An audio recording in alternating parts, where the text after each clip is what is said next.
Pasintabi po mga kapuso sa baretang ini.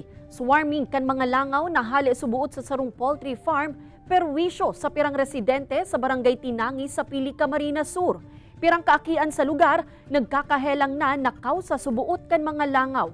Aksyon kan LGU sa poultry farm, aramunta sa report ni Chris Novello. Sa araw daw na pagkakankan mga residente kan sitio Kapadpadan, barangay Tinangis, Camarines Sur, bakusan na mga miyembro kan pamilya sa indang kasabay, alagad pati na ang kadakol na langaw sa lugar.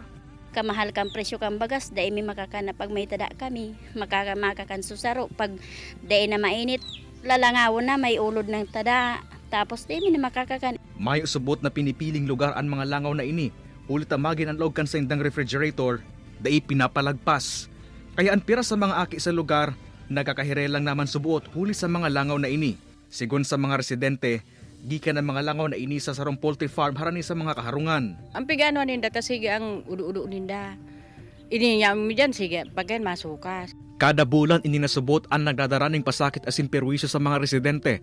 Urog na tuwing nag-harvest na nin mga manok sa nasambitan ng farm. Susog sa Municipal Health Office kan Banwaan, syertong may huma sa salud kan mga residente ang mga langaw. Saron na digdian diarrhea.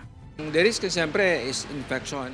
Karamdaman ng langaw could be carrier of some bacteria.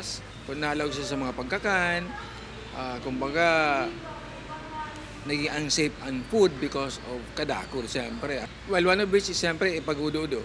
Sangon yan, pina-inspeksyon na subot kan LGU na sabing poultry farm. Nanindugan man ng LGU na ipapasarado ang manuka na ini. En kaso na magkomple sa sanidad ang maninghamento ka ini. Naka-tube yan na aircon ang poultry ninda. May exhaust fan, then igwang mga bulong na pig-apply. So dapat ma-comply nindang interito tangani na dahil magkaibang langaw. Pinurbaran man kan GMA Regional TV Balitang Bicolandia na kuan na ning pahag ang manihemento kan poultry farm alagad nagsayo man na ining magampang sa kamera. Kay banan si Jovel Obiso, Chris Novello, Balitang Bicolandia.